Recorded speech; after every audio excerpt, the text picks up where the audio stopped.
Uh, Today I was thinking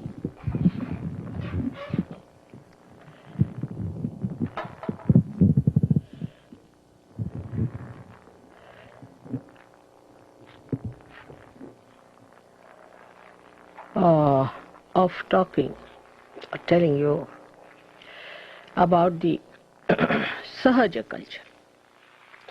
Now we have formed the Dharma, Vishwa Dharma. But it must have a culture. So far in all the religions, there is no combination of religion and culture. No religion has. That's why everywhere you find different cultures. Say in India, people who follow Hindu religion have different cultures in different places. They are living in Lucknow or say in UP, they have a Muslim culture, more Islamic style. They'll eat in one plate, do all kinds of things which normally a South Indian won't do. And the South Indians have a different culture from Maharashtrians.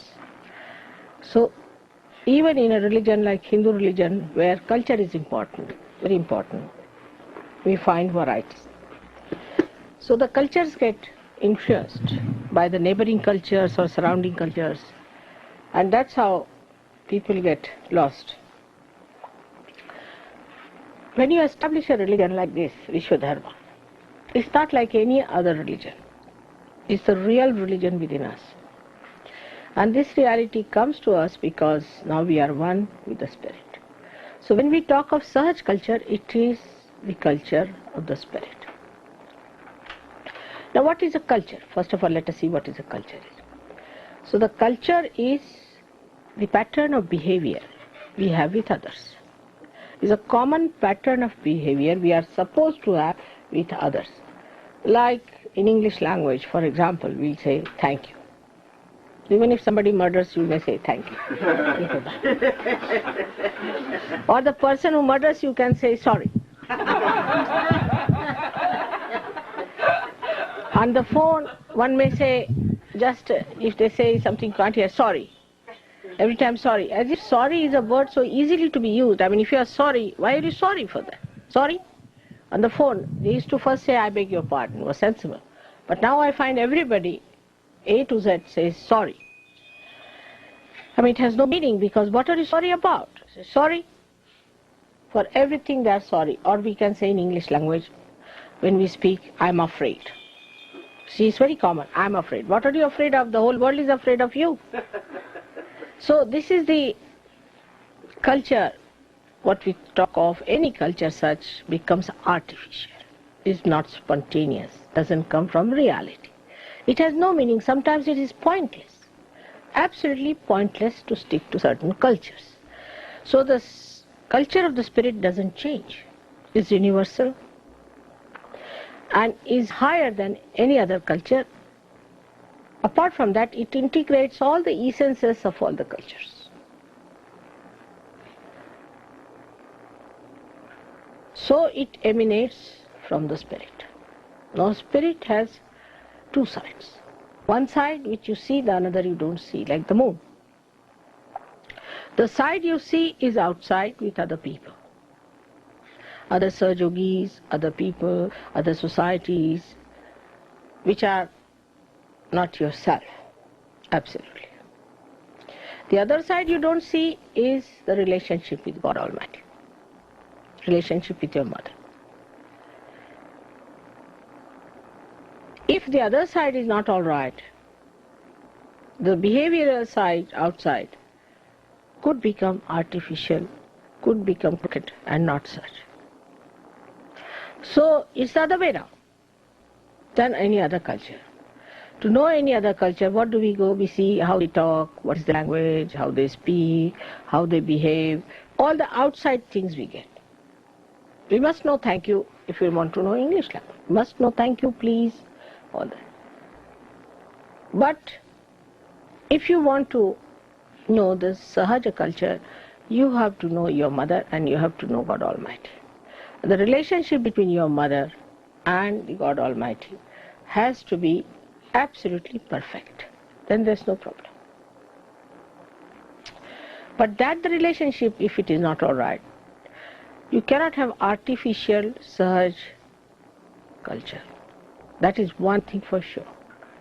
Artificial Sahaj culture is not all right. I would say that India has, in its basics, the culture of the spirit. India has. Because for traditions in India, and for ages, people have been seeking the truth. Spiritually, they are endowed because of the saints. They are blessed especially because they have been seekers not of material things but of the spirit.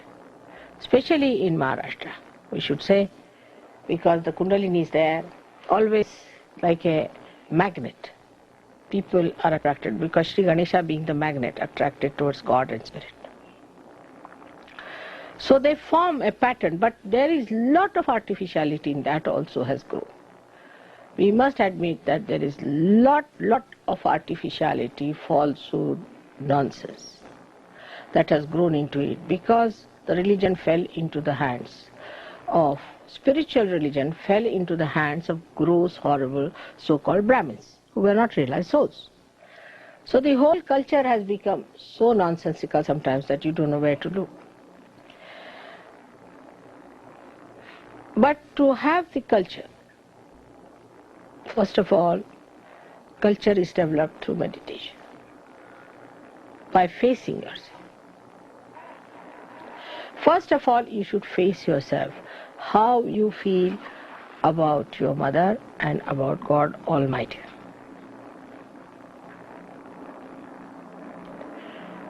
First of all, how much liberty you take of your mother.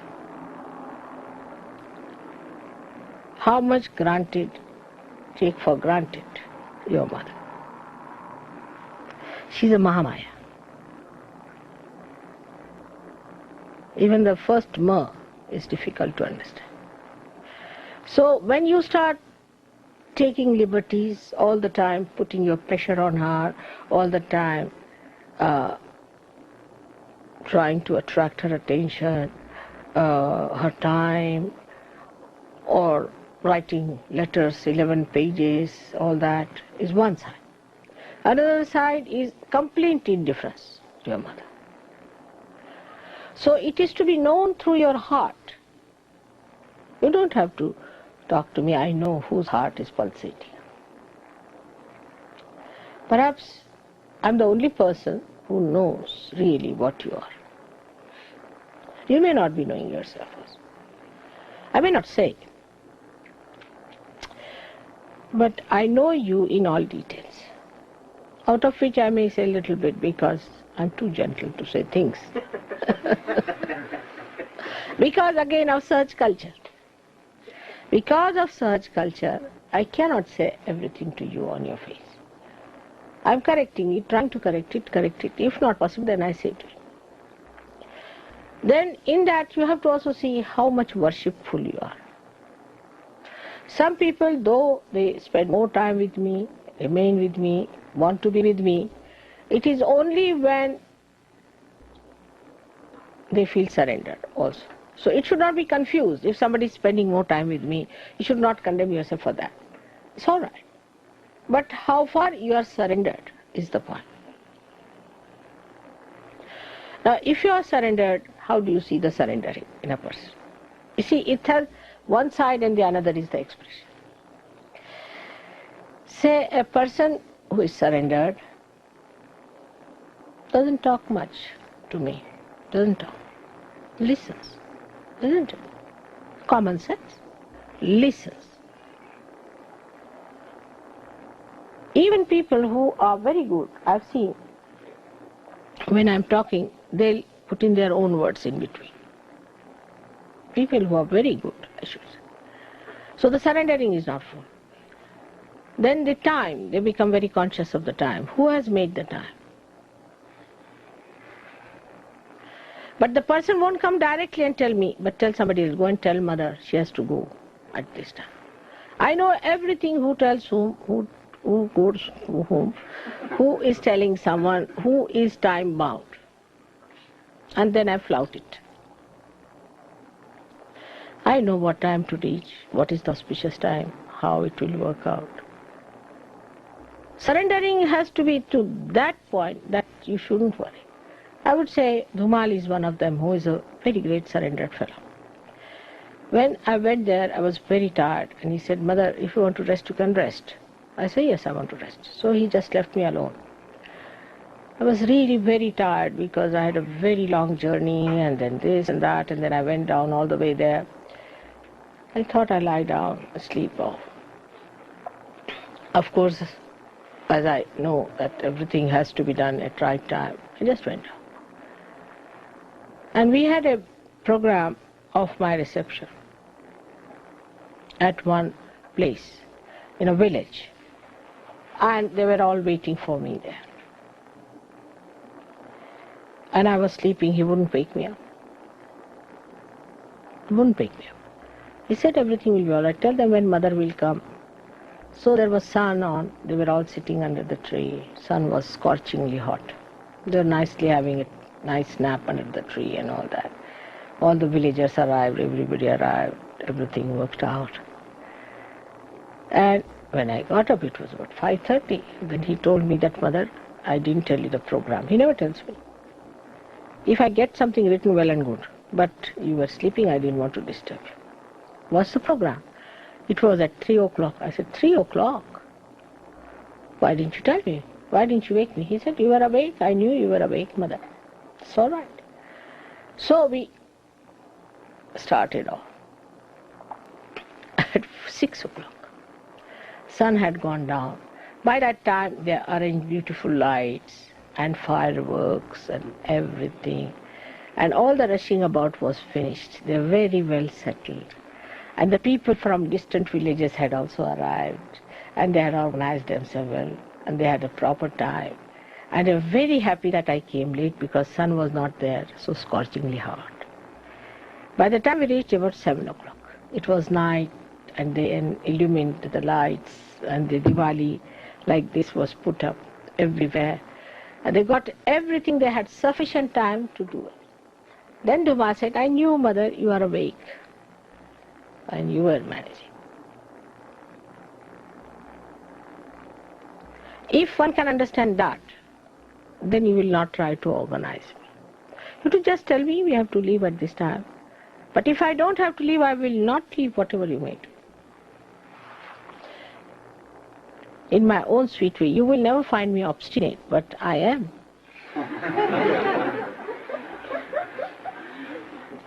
Because I know what is right, and has to be done that way. But otherwise I am very calm. I never organize you, I never hurry you, I never do anything that should upset you. Spirit is never upset, never excited, never hurries, and never is what you call that go-go business. Like now, we have to go to the airport. You find everybody goes like an aeroplane, round, round, round, round. What has happened? Oh, we have to go. We have to go, all right, so what?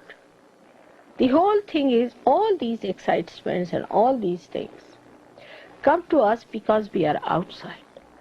But if you are one with your spirit, you are absolutely calm. Absolutely calm. All right, we have to go, all right, we'll reach there. Doesn't matter. The other day we had to go for some shopping. I was trying to buy some saris for Indian ladies. We got lost. I never bothered them at all. They were going round and round and round and round. And then Danny realized, he said, "I think perhaps we had to leave vibrations in all these places." I said, "Correct." And for about 2 hours, I think, we were roaming about. Anybody else would be saying, "What's this? You can't find the place. What's the matter with you?" Calm. We reached the shop at the right time, got everything at the right time, did everything, came back at right time. Everything was first class, nothing went wrong. But anybody in my place, I tell you, that time would have been, "Oh God, this, that." Why are you saving time? For what are you saving time? So we miss the present. And that's one thing Spirit never misses. It's always in the present. That's the reality. Now, In the West, people are very futuristic, extremely futuristic. And their futuristicness sometimes takes them to points, say, for example, if they have to go by train. So instead of arriving at the right station, they'll go to the station which is further on. And then again they'll arrive at the further on. The train will never reach them. Sort of temperament there. So one should not plan at all anything like that fixes you. But at this moment, if I have to be told that we have to go at this time, it's all right, finished now. At this moment you're told it's recorded, finished. All right? So it's gone into the memory. There's nothing to worry about it now present moment. What are we doing? In a very calm way, witness it. Witness yourself. Now, witness yourself. Where is my mind going? Now somebody who has to cook must be thinking, oh, I have to get this, I have to get that. Once you start saying that I have to do it, you'll never be able to do it that well. But you said, all right, just now I'm in meditation. Every moment I'm in meditation. Everything will walk up to you, even matter. And you'll do the right things at the right place. You'll meet right people at the right place. The other day, we were just walking, strolling around. Whom do we find there? Caroline. She just walked out. There I met her, she said, Christine is just next door. I said, let's go. And you should have seen the joy on her face when she came down, she saw me. Beautiful experience for me and her. She was so happy. Then we went together. So when you are so much tied down with your watch, that means you are not tied down with your spirit. So a Sahaja Yogi, if he sees watch, then he is not a Sahaja Yogi. But the other side could be that the Sahaja Yogis are never in time where they have to be. Very common in England. I reach always first to open the door.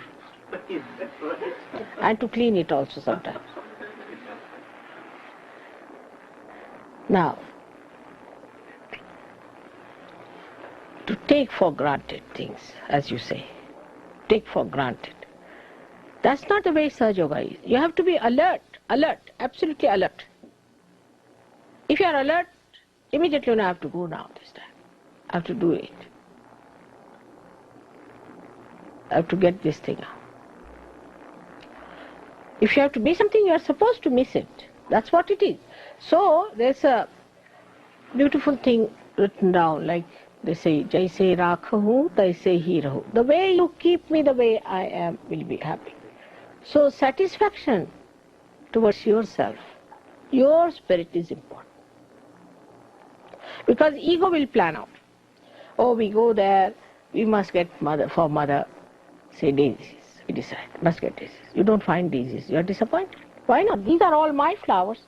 Whether they're daisies or not, they look so nice. Whatever you get it. That's the thing wanted. You know that the divine is working out everything for you. When you are supposed to get something else, better have it. Even by mistake, if I lay my hand upon something like a book or something, immediately I'll open it out and see why this book has come in my attention. Why this fellow has come in my attention. Why this is happening. And immediately I find that there's some connection, something has to be done, something has to be said, something has to be worked out.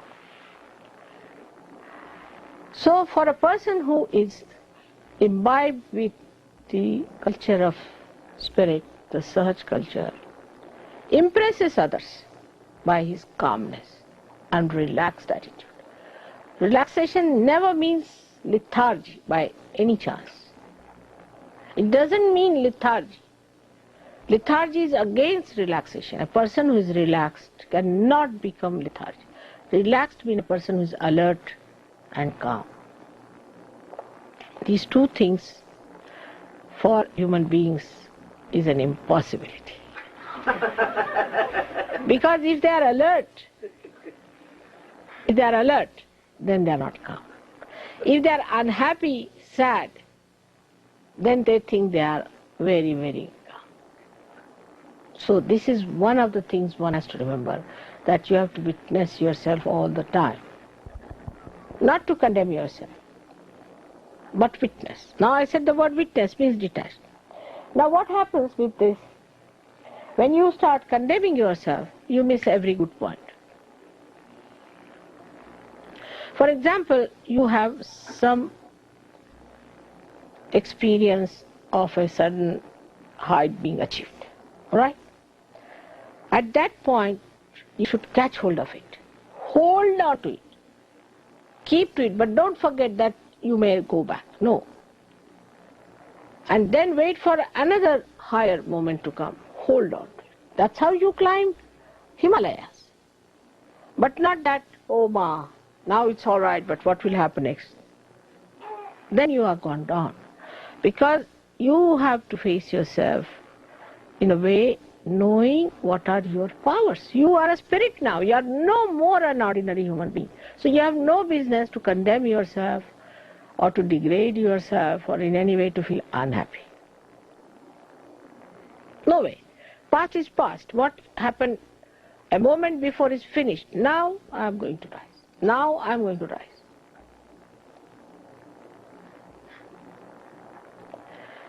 So a person who has a Sahaja culture is not only spontaneous but is inspired. Is an inspired personality. A person who is of that kind, an inspired visionary, then other people get impressed by such a person that, see, there is a man who is inspired, who talks in an inspired way, in a way that is something very different from others. Something new, he says. New that is nourishing. Such a personality, like the other day, you see, we heard the lectures of so many people, and when the New Zealand Prime Minister was coming, CP said, now let's go back because we'll have a little tea or something. I said, no, you listen to this man, he's a realized soul. He said, really? I said, yes, you listen to him. First everybody was thinking New Zealand, such a little bit of a country. What is he going to speak? You see, they were moving about. Within 2 minutes he captured everybody's attention. You see, he's bubbling with her. So beautifully, and he spoke all the points so much different and so much new and so much better. CP was amazed. He said, how do you know? I said, I know, because when I was in New Zealand, I told them he's a realized soul. And our Prime Minister is also a realized soul. You'll be surprised after our Prime Minister finished his lecture and all that, after 2-3 lectures he was to go. So then he turned round and went to this Australian Prime Minister, only him, went and congratulated and said something very close to him. And the fellow again, as he blew up into joy. We saw all that. And then he came away. Why? Because one realized soul understands another realized soul, and everybody was amazed. Why did he turn to this man alone and went and congratulated him? So, such a large country like India, represented by our Prime Minister, goes down all the way to a little country like New Zealand, which is nothing compared to India, and congratulates. And that's a developed country, this is a developing country. It's something people did not understand. And the whole joyous atmosphere, both of them, shaking hands, created. This is Sahaja culture, in which you recognize and realize the dignity of a realized soul. So when it comes to relating to others, first and foremost are Sahaja yogis. But I've seen most of the people are more congenial with others and less congenial with Sahaja yogis. They try to criticize Sahaja yogis all the time. And I test them. I sometimes say, all right, I don't think this fellow is very good and all that. But when the other person turns round and shows compassion and says, no, mother, I think it will work out, then I like it. I like that. Or else sometimes I say, all right, let them go away. There should be no more food for them. It's all right. No, mother, we've made food for them. So the culture of Sahaj is to give and give and give and never ask for a reward. Never thinks what I have to get. After all, you have got the highest that anybody could get. They said the 3 heights a human being can achieve in spirituality, which you all got in no time. It's called as Salokya, Samipya, Sanidhya. Salokya is that you should be able to see God. That you got? Samipya is the closeness with God. Sanidhya is the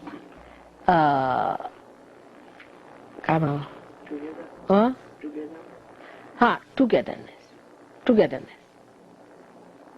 You have got all these 3. In one incarnation you got it.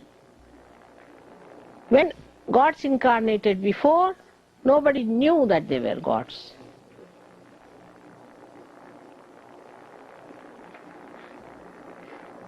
So even they got it, they never knew. Very few people knew about it. But even when Christ said he was the Son of God, how many believed him?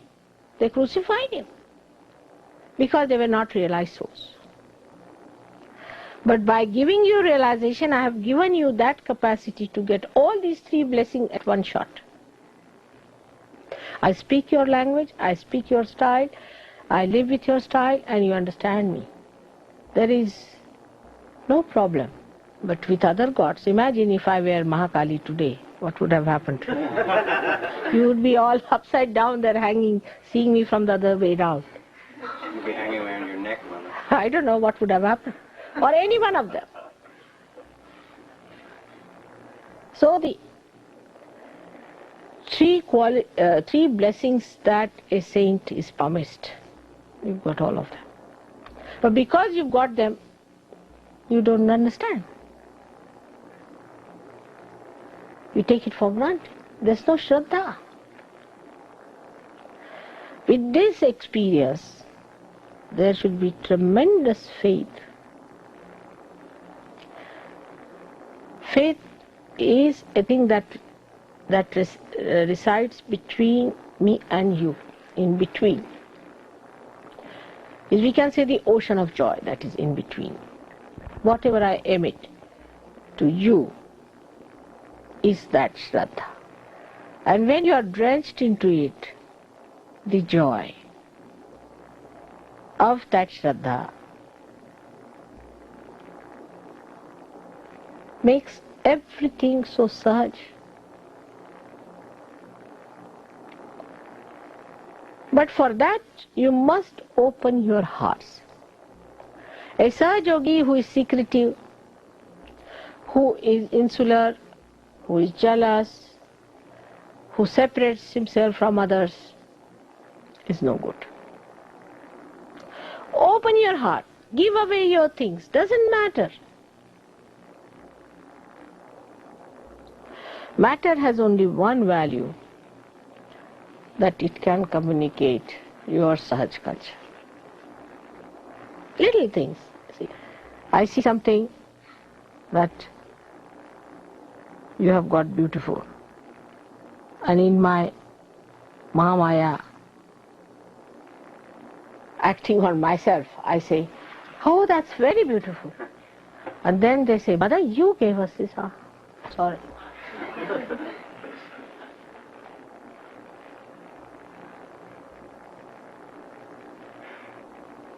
And then I feel very ashamed of myself that this is not Sahaja culture, you see. But the joy is so much that I can't help it. Sometimes I say, it's so beautiful this one. You gave us, Mother. And the whole report and the whole feeling, I'm feeling a little shy about it and all that, is so beautiful, so dramatic, so dramatic, it is so poetic. Only at that point I feel ashamed of myself. Of course, to be a human being, you should be ashamed of yourself sometimes. Otherwise, the drama is not complete. So the whole thing is so beautiful and so joyous. But that gentleness towards others and yourself should be there. Now, if you become unhappy and serious, you are very unkind to yourself and to others. Anybody who is a serious person, sits with a serious face, know that he is not a Sahaja at all. They should be bubbling with laughter, joy all the time. I cannot be serious for more than, I think, 5 seconds perhaps. I don't know. I try, because lecture should be serious to go into the hearts of the people. But does not. And you can see that even when I am getting angry, my eyes betray me. And there's a twinkle of laughter in the eyes. That's how a person should be. And don't worry what others have to say. You see, the culture where people are just glum like this is the same as the people where they are frivolous.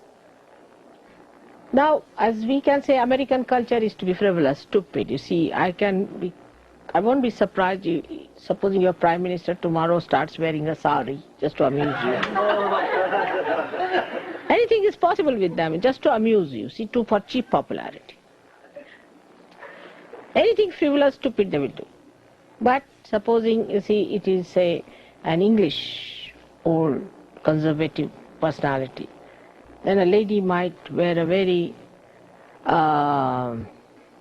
official dress with the lines and this and that, and like a man she might become very serious, like that. Develop a very serious face. But both things are nonsensical, has no meaning. You have to be natural, and natural everything is always bubbling with you. And a message. And a message. These flowers are the message of my coming, writ large on them. So a person who is a Sahaja Culture man should emit that message to others. People should see, oh, this is the man, he is the Sahaja fellow. You can see that clearly. There's no seriousness, there's no unhappiness, nothing. Supposing I've said something that might be upsetting you, forget it. If you cannot forget that, then you have not listened to me. But forget doesn't mean that you do not act upon it. Acting upon it means that you face yourself and see for yourself how you have ascended and how far you have to go, not how you will fall down. So it is all the time acting on both sides, as I am telling you in my lecture, that on one side you see to yourself as a relationship with me and relationship with others. For a Sahaja Yogi, it should not matter whether you are in a palace or on the street. The first encounter with the first Sahaja Yogis, we have only one surviving now here sitting down. They couldn't bear, for them it was difficult to be in the beautiful atmosphere of India. The reason is they were analyzing. There are no good bathrooms, no showers. But you have the whole sky. You have all the mountains. You have all the trees. You have got all the waters flowing. But you want to have a little shower in which you can't even move.